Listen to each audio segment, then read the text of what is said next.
I'd rather create something that others criticise than create nothing and criticise others. If you have high quality product behind the bar, it's like a weapon. It's not about the figures. It's about who those figures are. The Hospopreneurs Podcast. I'm going to drink this beer. Yeah, let's crack them. With James Henderson. Hello and welcome to episode 74 of the Hospopreneurs Podcast. Craig Fox is the director and founder of Wine and Dine'm, a full-service catering company that produces over 1,250 events a year. I connected with Craig through one of his staff reaching out on LinkedIn, and then again from an old colleague and now listener. I'm really glad we found the opportunity to meet up because Craig has turned out to be one of the most insightful people that I've crossed paths with. Hello and welcome to the show, Craig. Thank you, James. Thanks for having me. Thank you very much for being on the show today. The first question that you know that I like to ask is, what is your crazy hospitality story? Look, there's plenty of crazy hospitality stories, but I think one that was a little bit challenging was we were contracted by Tourism Australia to deliver this amazing event in the Gold Coast hinterland. So everything's set up, we've got the kitchen, everybody's on site. It's half an hour until guest arrival and the power goes out. And it was like that holy you-know-what moment of going, oh my God, they're going to fix the power, but then people are going to arrive, we're not going to have any food ready. So what we did was we opened the curtains on the side of the kitchen marquee and put all of the cars around it and turned the headlights on so the chefs could plate up. And then magically 2 minutes before guest arrival, power comes back on. That is crazy. You know, dealing with those expectations of people being there, but you said before the guests arrived, you must have been running through all these scenarios being like, okay, how can we manage the expectations of everyone who's here with this new event that they're getting? I think the key to that is it's sort of what's centred to what we do in catering, is that you can plan to the nth degree,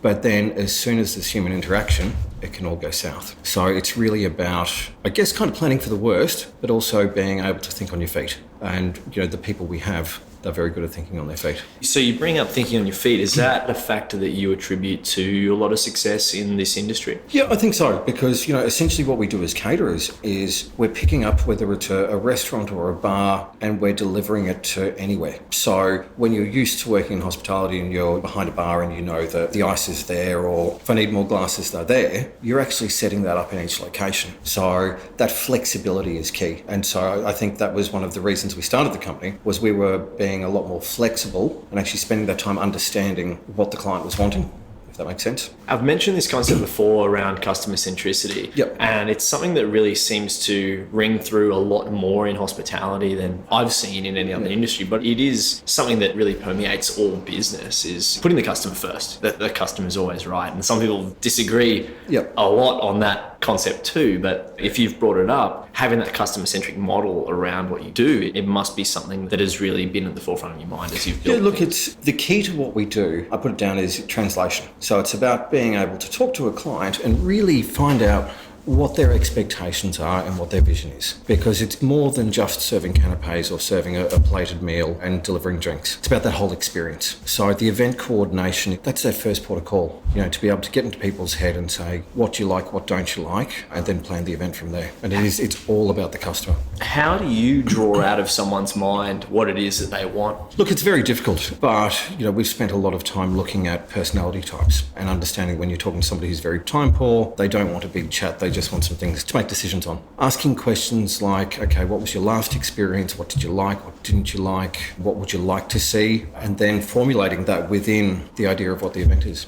Similarly, everything that I do is about asking questions through the podcast, in business, or even if I'm standing behind the bar asking someone what they like to drink. It's all questions. So in business, the quality of the questions you ask really defines the quality of your work in the eyes of the customer or the guest or the client. Is that something that you feel is also true, or have you seen something else? Definitely. The more questions you ask, the more detail you get. I liken it to, I've got a set of headphones and they do a hearing test on you at 32 different points. So it delivers a better sound quality. I think the more information you can garner from a client about the event and about what's happening, the smoother the delivery is. So if it's about the quantity of questions, then... Yeah, quality and quantity. So both? Yep. Are there some really key questions that you ask people? Look, definitely. And I think the key questions are about demographics. What's the outcome outcome for the event? Is it a staff thank you event, or is it for shareholders? Is it for potential clients? What is the client trying to get out of it? And then we'll tailor things to suit. The words that I use to process that are things about being solution oriented. And I guess that's, you're having this objective in mind and how you're building something together to reach that objective. That's right. It's coming from the point of view of putting yourself in the expert's seat, because most of the people who come to us, they don't organise functions every day. So it's about putting them at ease. The classic thing with a wedding is, before the day of the wedding, you want the bride's mother on side, because a happy bride and a happy mother before the day makes for a lot smoother event. Yes. So I think even when it comes to corporates, to be able to say, look, yes, we have done something similar like this before. Yes, these are who our clients are. They automatically feel at ease, because when you're organising something you've never done before, it can be quite confronting. On a quick note, to touch on a different sort of stage in business development, before I move into another section of the episode, how can a business who doesn't have the client base yet sell that to a potential client? It's a very good question. You've got me on the hop. I think it's going to be on, you're obviously a business that started for a reason. You will have had some experience somewhere. So it's relating that experience to them. I think it's about that confidence in yourself personally, your personal brand, and then your business's brand as well. And I think that comes across. Just being confident. Fake it till you make it. I do agree with that. For a certain amount of it, yeah. I do agree with that. So where's the line? Where is the line? Where is too fake? I think too fake to make depends on what level of the business you're at. In terms of, if we were negotiating a contract for a venue, I'm certainly not going to be faking it. It's got to be based on evidence and facts and data. Where is too fake? I like to ask tough questions. You do, and you've got me. The problem is, and it's not the problem, when I started in hospitality, I think this is the best way to answer it, was that the general knowledge that people had, say, about wines wasn't as great as it is today. So for a waiter who initially started out and didn't really know that much about wine, you'd read the back of the label and then you'd extrapolate a little bit on that. Yes. Whereas I think to try and do that today, you might get caught out. Yes. Which is an interesting time to be about. The availability of information about food and wine and, this traceability that everybody's concerned about now has changed the dynamic of our industry. And that's from bars to restaurants to catering. Everybody thinks they know more than they've ever known. Let's take a step in a different direction. Yep. This is usually my second question, but I got really excited about where we were going with that. So I'd like to know why you do what you do. It's the experience. Obviously, knowing you're going to ask this question, I've spent a bit of time thinking about it. And I think really it's that great hospitality experience. When did I first think about that? I remember as a kid, my parents taking me to a seafood restaurant in Brisbane. I think it was called the Barrier Reef. I remember the second time we went in there, the waiter knew our names. And I was just taken back by that service, that it was more than just a transactional visit where I turn up, I'm hungry, I get fed, I pay, I leave. It was about that experience. And I think that's really what Wine and Dine'm's about. It's about delivering an experience. Being, I guess, B2B, how do you then extend that to a customer? I think it's through our staff, and that's the customer is the end customer at the function. So it's our front of house staff, it's our chefs. Something we do is train. We train because the old adage of if you've got great food and bad service, it's going to be a bad experience. But if you've got good food and amazing service, it's going to be one of the best nights of your life. I think teaching people about people. When people learn how to read people, they know when they want to be interrupted and when they don't. Understanding in a boardroom lunch setting, you can have two guys sitting next to each other and, although you're taught to clear from the right, they could be discussing a multi-million-dollar deal. You put your arm in and they've lost their train of thought. So elements of service. That's the service part. I think the next thing is the presentation of the food and the beverage. It's not just having a white plate. It's not just having a white melamine platter or a tulip wine glass. It's really looking at that next level of presentation. There was a really interesting point that you brought up there around that it's teaching people how to read people. How do you teach people how to read people? Look, we started and I had a business coach that I brought on about 4 years ago, and it was a transitional time, I'll loop back into this, where I'd brought in a general manager. And I had this person come in because it was handing over my baby and having somebody else be the general manager and make a lot of the day-to-day decisions. And we started doing disc profiling. So I was really understanding those personality types, and then from there learning how people learn. So being able to identify. The first thing we did in the office was we put a little profile on the back of everybody's chair, and it had a famous person who was that profile type, and then 6 points underneath about how you communicate with that person. And it really kind of changed the dynamic, because that traditional kind of structure where you go, I'm the boss, you listen, I'll walk in and I'll just run off a number of things at you and I'll expect you to do it, When you realise that some people don't learn or listen the best like that, and they prefer something written or a discussion, that changed how we started teaching people about people. The other side of that is experience. I think it's about people going through situations and then explaining to them afterwards, okay, so what happened? Why do you think that happened? What if you did it this way? The experience component is, as much as I love that, there must be a way to accelerate that learning through insights and knowledge. And I guess that's something that I explore through this program. Yeah. By people listening to this program, they can learn from people like yourself and other guests who have built their own success and have those insights to share. So this is a way that I see sharing that knowledge and those insights with people. But there must be another way to accelerate it faster, or a more concise way to learn. Or I mean, you're never going to be able to learn 20 years of hospitality experience in 5 years. Yes. But what you can do is there's a huge amount of resources out there. You know, there's great books to read, great podcasts to listen to, and then actually workshopping ideas and saying, okay, person comes to you, this is the scenario, what do you do? And then getting people to be mindful of that and saying, okay, well, why did you do that? What did you think was going to be the outcome? And breaking it down to the hows and whys. If we go back to around those tools and techniques, identifying personality types, do you use it in any other way other than with your team? Look, I use it day to day, getting to understand people. I think observation is one of the greatest tools that we have, particularly as coming from being a waiter, just noticing things, and you pick up on little ticks and things, and it just helps you through life. I find that I'm very observant and I'll pick up on things, and I think that comes from my hospitality background. The way that you answered that, it begs the question whether it is the experience or sort of natural inclination, like your nature v nurture, that makes you like that shapes you into an observant person. You said that it's possibly because of your background, but I think that some people are just more naturally observant. And yeah, I agree. But I have noticed in myself, by working in hospitality, there are certain key things that you pick up on that you're trained to look for in that environment. But that is the hospitality environment. You're looking for, is their water getting low? For cues, where are they looking? How engaged are they? You can identify these things through that experience. But it is that nature v nurture. And we probably won't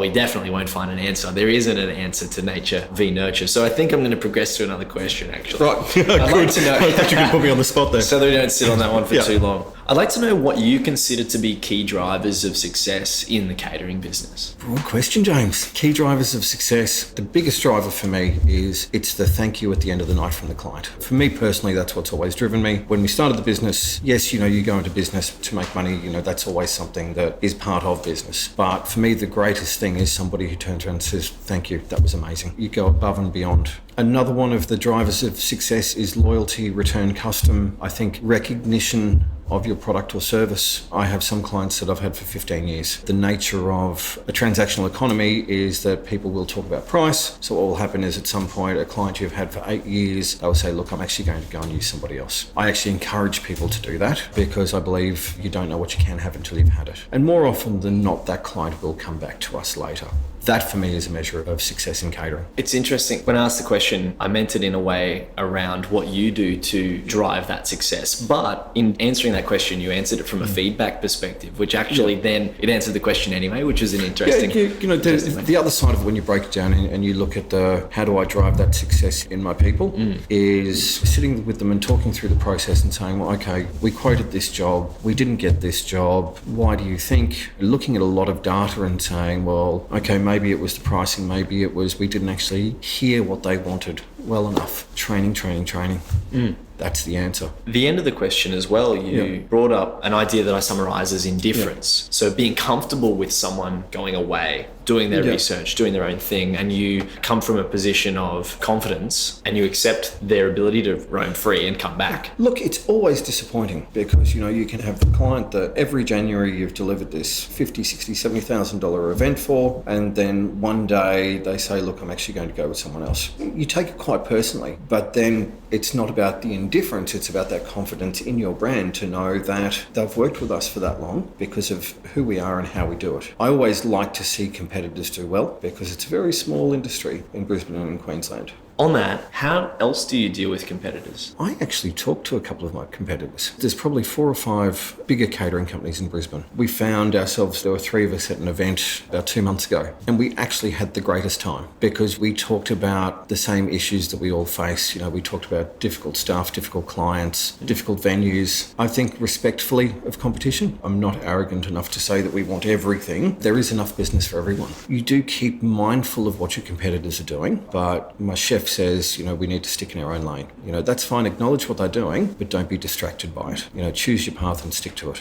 Yes. How do you know what your path is, what you do best? How do you identify that? I'd like to think that anything within the scope of what we've been doing, we actually do very well. Whether that's a box of sandwiches we deliver to an office or a sit-down dinner for 500 people in the Legacy Way Tunnel. What we can do is we can look at sometimes a client's expectation, and the tricky thing is being able to say, look, I know what you're trying to do, but it's just not going to work. And that's always a very interesting conversation to have, because there's really not a lot that's new in hospitality. There's only so many ways that you can feed people. Food stations, grazing tables, shared dining, plated meals, canapes. People try and get a little bit creative and do one of them in a situation that it just isn't going to work in. So I think it's really coming back in on that question, how do we evaluate what we do best? It's looking at what we've done previously. So on that, every event we do, there's a function report filled out. Our management team sit around once a week and we go through all of the function reports and we write a bit of a list across the business of what worked and what didn't work. And it's this continual cycle of improvement. How important have you found feedback to be in your success? Incredibly important. And I think something we started a number of years ago was where traditionally you quote on an event and if you lost it, it was lost. We actually have somebody now that follows up on those events and says, okay, asking the questions, how was your experience? What were the decisions based around that you went with somebody else? And then starting to follow them up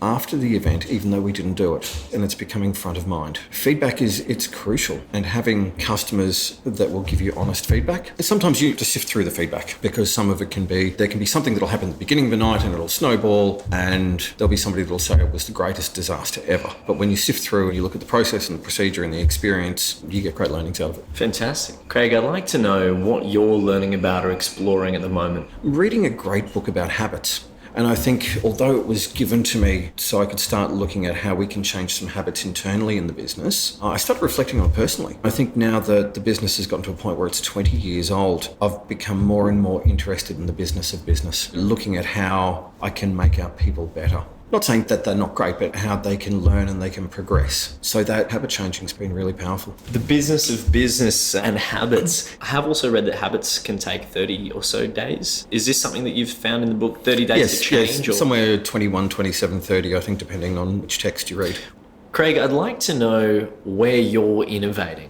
Again, a question I've pondered a bit coming into this interview. Our innovation, I think, is through our use of different things available, through technology. I mentioned before about feedback and the function reports. So what we do is we've pulled together a number of different software packages. We use a rostering package called Deputy. What that means is because we can have 8 functions happening at the same time, the staff can only sign in within 50 metres of the actual position. Mm-hmm. We initially started using iPads, where an iPad would go with a supervisor to every job, and there were food safety forms on it, a beverage consumption, our function report forms. Then what we found was a program called FoodStorm, and they can do that all via their handheld device. So the technology in there, because what's changed in our business over the years is the amount of regulation. Our food safety forms, our food compliance is incredibly high. We have available attached to that program our incident reports, our accident reports, all manner of compliance required for that. Innovation through product. So, moving away from IT, looking at product, certainly looking at menus and trends and looking at how we present and how we sell things. Going back about 10 years ago, we started with that idea of that food cart,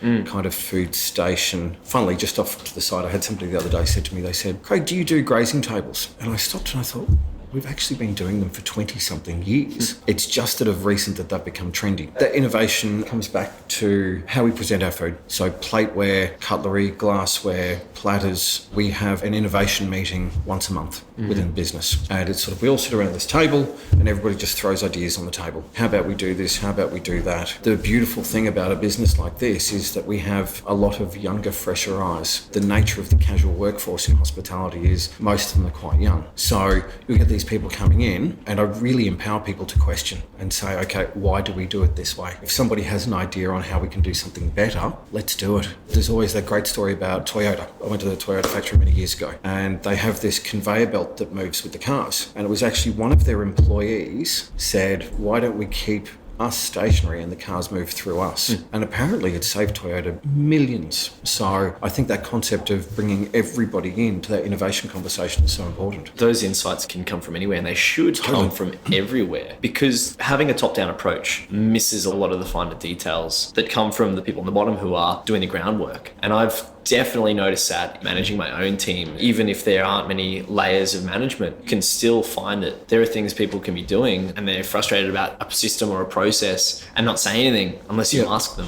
or give them that opportunity to air that. And I think having an environment where they can walk into my office or the general manager's office anytime and just say, look, I just need to vent. I'm not looking for a solution. Just hear me out.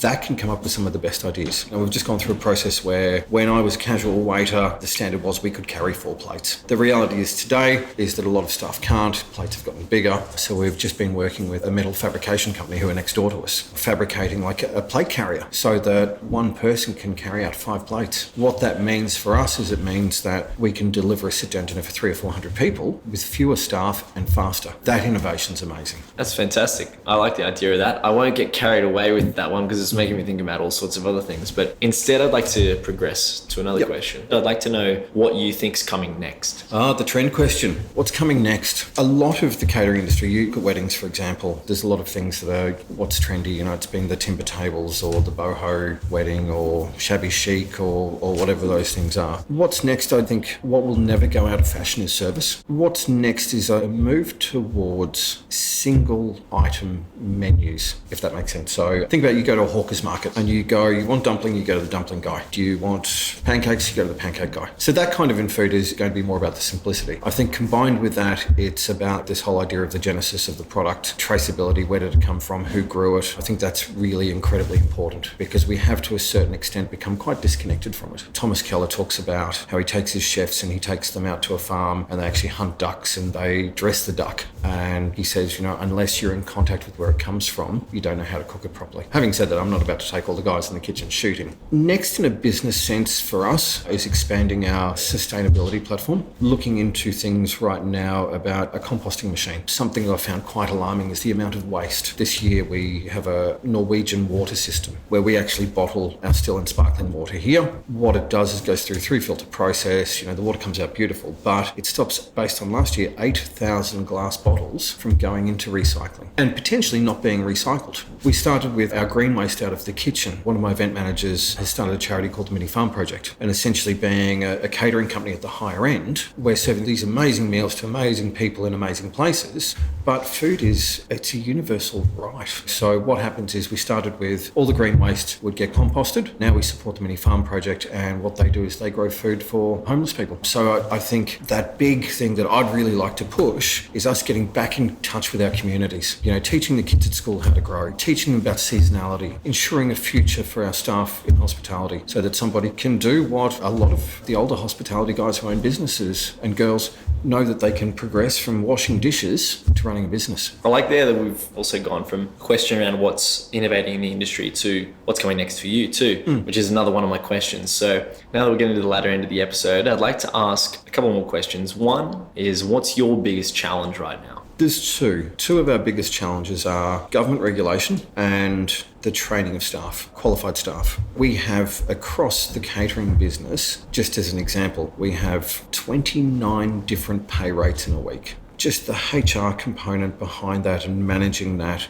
and ensuring that our staff are being paid correctly is huge. The rise of documentation, food safety plans. We have this audited food safety plan. Every 6 months, auditor comes in and they basically go through nearly every function we've done, looking at all the temperatures of the food. Interestingly, that regulation is kind of getting in the way of great food. Technically speaking, you can't serve a rare steak anymore. the idea of surveying food using sous vide machine, because the temperature you cook it at is right in what's seen as the danger zone. So balancing that and working as our business grows in size to still be able to deliver that. Staff is the other thing. We all read things about chefs leaving the industry. I remember when I first started the business, somebody said to me, and it was a close family's friend, they said, "What are you doing? There's no future in hospitality." And it was never seen as a profession. I studied commerce law at university, and there was this thing of, why didn't you become an accountant or a lawyer?